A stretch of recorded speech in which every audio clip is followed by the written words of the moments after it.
तमाम वेखण वालिਆਂ ਨੂੰ अस्सलाम वालेकुम ਤੇ ਸਤਿ ਸ਼੍ਰੀ ਅਕਾਲ। ਤੇ ਅੱਜ ਸਾਡੇ ਨਾਲ ਸਾਡੇ ਕੁਝ ਸਰਦਾਰ ਵੀਰ ਬੈਠੇ ਹੋਏ ਨੇ, ਉਹਨਾਂ ਨਾਲ ਗੱਲਬਾਤ ਕਰਨੇ ਆ। ਸਤਿ ਸ਼੍ਰੀ ਅਕਾਲ ਜੀ। ਸਤਿ ਸ਼੍ਰੀ ਅਕਾਲ ਜੀ।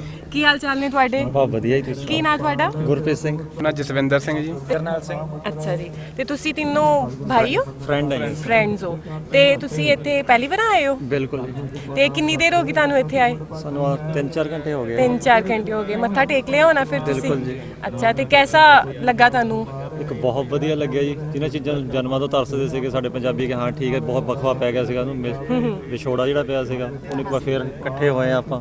ਸਹੀ। ਤੇ ਤੁਸੀਂ ਵੀਰ ਕੀ ਕਰਦੇ ਹੋ? ਖੇਤੀਬਾੜੀ ਜੀ। ਖੇਤੀਬਾੜੀ ਕਰਦੇ ਹੋ? ਬਿਲਕੁਲ ਜੀ। ਤੇ ਤੁਸੀਂ? ਹਾਂਜੀ ਸੇਮ। ਤਿੰਨੋਂ ਇੱਕ ਕੰਮ ਕਰਦੇ ਹੋ? ਮੈਂ ਦੁਕਾਨ ਕਰਦਾ ਹਾਂ। ਤੁਸੀਂ ਕਾਦੀ ਦੁਕਾਨ ਕਰਦੇ ਹੋ? ਮੇਰੇ ਕਰਿਆਨੇ ਦੀ ਦੁਕਾਨ ਆ ਤੇ ਫੀਡ ਦਾ ਕੰਮ ਆ ਮੇਰਾ। ਉਹ ਜਿਹੜੀ ਮੁਰਗੀਆਂ ਨੂੰ ਪਈ ਤੀ? ਪਸ਼ੂਆਂ ਨੂੰ। ਕਿਨੂੰ? ਪਸ਼ੂਆਂ ਨੂੰ। ਅੱਛਾ, ਮੱਝਾਂ ਵਗੈਰਾ। ਠੀਕ ਹੈ। ਅੱਛਾ, ਤੇ ਆ ਦੱਸੋ ਕਿ ਤੁਸੀਂ ਕਿੰਨੀ ਦੇਰ ਤੋਂ ਇੱਥੇ ਆਉਣਾ ਚਾਹਦੇ ਸੀ? ਇਹ ਤਾਂ ਹੁਣ ਸ਼ੁਰੂ ਤੋਂ ਜਦੋਂ ਆਪਾਂ ਕਹਿੰਦੇ ਸੀਗੇ ਅਰਦਾਸ ਹੁੰਦੀ ਸੀ ਗੁਰਦੁਆਰਾ ਸਾਹਿਬ 'ਚ ਕਿ ਜਿਹਨਾਂ ਪੰਥ ਤੋਂ ਵਿਛੋੜਿਆ ਗਿਆ ਹੈ ਕਿ ਮੇਲ ਹੋਵੇ ਉਹਨਾਂ ਦਾ, ਹੋਇਆ ਮੇਲ ਹੁਣ। ਤੇ ਜਦੋਂ ਤੁਸੀਂ ਸੁਣਿਆ ਕਿ ਤੇ ਗੁਰਦੁਆਰਾ ਸਾਹਿਬ ਬਣਦੇ ਪਏ ਨੇ ਤੇ ਤੁਸੀਂ ਦਿਲ ਦੇ ਵਿੱਚ ਇੱਕ ਉਮੀਦ ਜਾਗੀ ਸੀ ਬਿਲਕੁਲ ਕਿ ਜੀ। ਸੋਚਿਆ ਸੀ, ਪੂਰਾ ਹੋ ਗਿਆ ਹੁਣ। ਕਿ ਲਾਂਘਾ ਖੁੱਲੇਗਾ, ਤੁਸੀਂ ਜਾਓਗੇ? 2019 ਤੋਂ ਜਦੋਂ ਹਾਂਜੀ ਇਹ ਗੁਰਦੁਆਰਾ ਸਾਹਿਬ ਨੂੰ ਸਾਰੀ ਮਤਲਬ ਆਲੇ ਦੁਆਲੇ ਬਣ ਲੱਗਿਆ ਸੀ, ਉਦੋਂ ਤੋਂ ਸਾਡੇ ਅਸੀਂ ਮਨ ਵਿੱਚ ਬਣਾ ਲਿਆ ਸੀ ਕਿ ਦਰਸ਼ਨ ਜ਼ਰੂਰ ਕਰਕੇ ਆਵਾਂਗੇ। ਸਹੀ। ਤੇ ਅੱਜ ਦਰਸ਼ਨ ਕਰਕੇ ਸਾਨੂੰ ਬਹੁਤ ਜ਼ਿਆਦਾ ਸਕੂਨ ਮਿਲਿਆ। ਸਾਨੂੰ ਦਰਸ਼ਨ ਕਰ ਇੱਥੋਂ ਜਾਣ ਦਾ ਮਨ ਹੀ ਨਹੀਂ ਕਰਦਾ ਹੈਗਾ ਜੀ। ਵਧੀਆ ਹੋ ਗਿਆ ਜੀ। ਅਸੀਂ ਤੇ ਇਹੀ ਕਹਾਂਗੇ ਕਿ ਤੁਸੀਂ ਬਾਰ-ਬਾਰ ਆਓ ਤੇ ਆਪਣਾ ਸਕੂਨ ਜਿਹੜਾ ਇਨਸਾਨ ਨੂੰ ਮਿਲਦਾ ਹੈ ਨਾ ਆਪਣੇ ਮਜ਼ਬੀ ਪਲੇਸ ਤੋਂ, ਉਹ ਕਿਸੇ ਹੋਰ ਸ਼ਹਿਰ ਤੋਂ ਨਹੀਂ ਮਿਲਦਾ। ਉਹੀ ਚੀਜ਼ ਆਪਾਂ ਸੋਚ ਰਹੇ ਸੀ ਹੁਣ ਅਗਲੀ ਅਸੀਂ ਨੈਕਸਟ ਮੰਥ ਆਈਏ ਜਾਂ ਉਸ ਨੈਕਸਟ ਮੰਥ ਆਈਏ। ਤੁਸੀਂ ਨੈਕਸਟ ਮੰਥ ਆਓ ਕਿਉਂਕਿ ਤੁਸੀਂ ਕਹਿੰਦੇ ਇੰਨਾ ਸਕੂਨ ਮਿਲਿਆ ਤੁਹਾਨੂੰ, ਤੁਸੀਂ ਇੰਨਾ ਅੱਛਾ ਮਹਿਸੂਸ ਕੀਤਾ। ਦੁਬਾਰਾ ਵਿਜ਼ਿਟ ਕਰਨ ਦੀ ਸੋਚ ਰਹੇ ਸੀ ਕਿ ਹੁਣ ਨੈਕਸਟ ਮੰਥ ਕਦੋਂ ਆਈਏ। ਅੱਛਾ, ਤੇ ਤੁਹਾਡੇ ਜਿਹੜੇ ਵੱਡੇ ਨੇ ਉਹ ਘਰ ਵਾਲੇ, ਉਹਨਾਂ ਨੇ ਨਹੀਂ ਕਿਹਾ ਸੀ ਜਾਣਾ ਹੈ?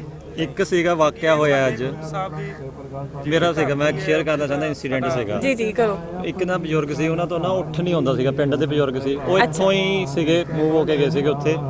ਉਹਨਾਂ ਨੂੰ ਕੁਝ ਜਿੱਦਾਂ ਫਿਜ਼ੀਕਲੀ ਪ੍ਰੋਬਲਮ ਸੀਗੀ ਤਾਂ ਉਹਨਾਂ ਨੇ ਕਿਹਾ ਸੀ ਕਿ ਮੈਂ ਕਿਹਾ, ਉਹਨਾਂ ਨੇ ਮੈਨੂੰ ਬੁਲਾਇਆ ਕਿ ਹਾਂ ਤੂੰ ਉੱਥੇ ਚੱਲਿਆ? ਮੈਂ ਕਿਹਾ ਹਾਂ ਮੈਂ ਚੱਲਿਆ। ਮੈਨੂੰ ਲੱਗਿਆ ਕਿ ਉਹਨਾਂ ਨੇ ਮੇਰੇ ਤੋਂ ਕੋਈ ਚੀਜ਼ ਮੰਗਾਉਣਗੇ, ਕੜਾ ਮੰਗਾਉਣਗੇ ਜੋ ਆਪਾਂ ਹੱਥ 'ਚ ਪਾਉਂਦੇ ਆ, ਜਾਂ ਕੁਝ ਉੱਥੋਂ ਮੰਗਾਉਣਗੇ। ਉਹ ਮੈਨੂੰ ਉਹਨਾਂ ਨੇ ਕਿਹਾ ਕਿ ਉੱਥੋਂ ਲੰਗਰ ਤੋਂ ਇੱਕ ਰੋਟੀ ਲੈ ਕੇ ਆਈ, ਅੱਛਾ, ਇੱਕ ਪ੍ਰਸ਼ਾਦਾ ਕਹਿੰਦੇ ਮੇਰੇ ਲਈ ਉੱਥੋਂ ਲੈ ਕੇ ਆਈ। ਫਿਰ ਮੈਂ ਉੱਥੇ ਲੰਗਰ ਤੋਂ ਪੁੱਛਿਆ ਕਿ ਮੈਨੂੰ ਇੱਕ ਪ੍ਰਸ਼ਾਦਾ ਮਿਲੇਗਾ। ਇੱਕ ਵਧੀਆ ਉਹਨਾਂ ਲਈ ਤਰਸਦੇ ਸੀਗੇ ਕਿ ਹਾਂ ਆਪਾਂ ਇਕੱਠੇ ਹੋਈਏ। ਇੱਕ ਸੀ ਉਹਨਾਂ ਦੇ ਮਨ 'ਚ ਦਰਦ ਸੀ, ਉਹ ਹੋਇਆ ਕਿਉਂਕਿ ਬਾਬਾ ਜੀ ਦਾ ਪੈਗਾਮ ਸੀ ਕਿ ਵੰਡ ਖਾਓ ਤੇ ਰਲ ਮਿਲ ਬੈਠੋ, ਇਹ ਉਹਨਾਂ ਦਾ ਪੈਗਾਮ ਸੀ।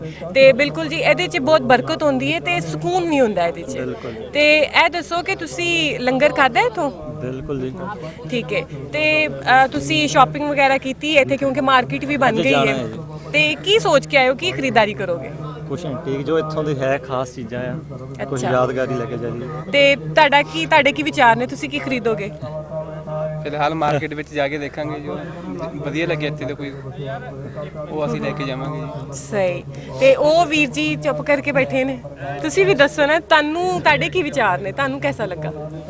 ਮੈਂ ਤਾਂ ਜੋ ਆਪਣੇ ਮਨ ਦਾ ਸਕੂਨ ਲੈਣ ਚਾਹੁੰਦਾ ਸੀ ਉਹ ਮੈਨੂੰ ਮਿਲਿਆ। ਮੈਂ ਗੁਰੂ ਨਾਨਕ ਸਾਹਿਬ ਦੀ ਧਰਤੀ ਨੂੰ ਇੱਥੇ ਮੱਥਾ ਟੇਕਣਾ ਚਾਹੁੰਦਾ ਸੀ, ਮੱਥੇ ਨਾਲ ਲਾਣਾ ਚਾਹੁੰਦਾ ਸੀ, ਉਹ ਮੈਨੂੰ ਅੱਜ ਸਕੂਨ ਮਿਲਿਆ। ਮੈਨੂੰ ਬਹੁਤ ਵਧੀਆ ਲੱਗ ਰਿਹਾ।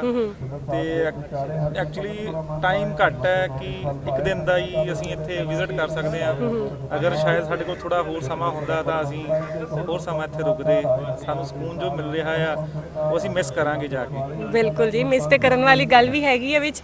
ਅੱਛਾ, ਇਹ ਦੱਸੋ ਤੁਹਾਡੇ ਜਿਹੜੇ ਬਾਕੀ ਗੁਰਦੁਆਰੇ ਨੇ ਜਿਵੇਂ ਨਨਕਾਣਾ ਸਾਹਿਬ ਹੈ, ਪੰਜਾ ਸਾਹਿਬ ਨੇ, ਉਹ ਉੱਥੇ ਤੁਹਾਡੇ ਜਾਣ ਦੀ ਕੀ ਆਸ਼ਾ ਹੈ ਕਿ ਤੁਸੀਂ ਜਾਓ ਉੱਥੇ? ਤੇ ਉਹ ਤੁਸੀਂ ਚਾਹੁੰਦੇ ਹੋ ਤੁਸੀਂ ਉੱਥੇ ਵੀ ਜਾਓ, ਵੀ ਖੁੱਲਣ ਲੰਘੇ ਤੁਹਾਡੇ ਲਈ?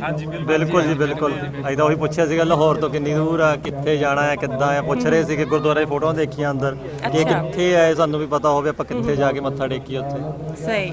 ਤੇ ਅੱਛਾ, ਇਹ ਦੱਸੋ ਜੇ ਤੁਸੀਂ ਇਹ ਕੜਾ ਪਾਇਆ ਹੋਇਆ ਹੈ, ਇਹਦੇ ਤੇ ਕੁਝ ਲਿਖਿਆ ਵੀ ਹੋਇਆ ਹੈ, ਇਹਦਾ ਕੀ ਮਤਲਬ ਹੈ? ਇਹ ਤਾਂ ਮੇਰਾ ਨਾਮ ਲਿਖਿਆ ਹੋਇਆ ਹੈ ਜੀ। ਅੱਛਾ, ਤੁਹਾਡਾ ਨਾਮ ਲਿਖਿਆ ਹੋਇਆ। ਤੇ ਇਹ ਵਾਲਾ ਜਿਹੜਾ ਤੁਸੀਂ ਕੜਾ ਪਾਇਆ, ਇਹ ਤਾਂ ਗੁਰੂ ਮਹਾਰਾਜ ਨੇ ਕਿਹਾ ਸੀਗਾ, 5 ਕਰਾਰ ਦਿੱਤੇ ਸੀਗੇ ਜੀ। ਹਾਂ, 5 ਕਕਾਰ ਦਿੱਤੇ ਸੀ। ਉਹਦਾ ਸੀਗਾ ਜੀ। ਠੀਕ ਹੈ। ਕਰਾਰਾਂ ਦੇ ਵਿੱਚੋਂ ਇੱਕ ਹੈ ਇੱਕ ਕਾਰ ਜਿਹੜਾ ਇੱਕ ਸਿੱਖ ਨੂੰ ਸਿੱਖ ਹੋਣ ਦੀ ਪਹਿਚਾਣ ਹੁੰਦਾ ਆ। ਠੀਕ ਤੇ 10ਵੇਂ ਪਾਤਸ਼ਾਹ ਨੇ ਦੀ ਬਖਸ਼ਿਸ਼ ਕੀਤੀ ਸੀਗੀ ਸਿੱਖ ਨੂੰ ਕਿ 5 ਕਕਾਰਾਂ ਦੇ ਵਿੱਚ ਇੱਕ ਕਕਾਰ ਜਿਹੜਾ ਇਹ ਸਿੱਖ ਹੋਣ ਦੀ ਪਹਿਚਾਣ ਹੁੰਦਾ ਹੈ। ਠੀਕ ਹੈ। ਅੱਛਾ, ਇਹਦਾ ਥੋੜਾ ਜਿਹਾ ਮੈਨੂੰ ਵੀ ਪਤਾ ਹੈ ਕਿ ਇਹ ਤੁਸੀਂ ਕੋਈ ਕਿਸੇ ਗਲਤ ਕੰਮ ਨੂੰ ਹੱਥ ਨਹੀਂ ਪਾਉਣਾ, ਠੀਕ ਹੈ।